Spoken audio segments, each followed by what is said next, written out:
removing an M.2 boot adapter.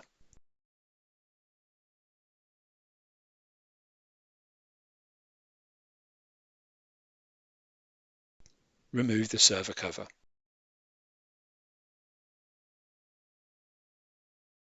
Remove all the M.2 drives from the M.2 boot adapter. Disconnect all the cables from the M.2 boot adapter.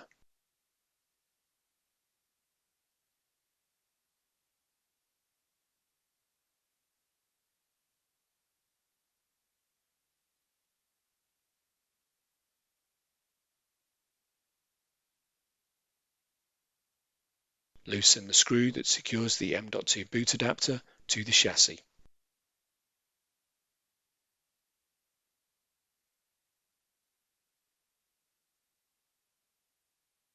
Slide the M.2 boot adapter to one side and carefully lift it out of the chassis.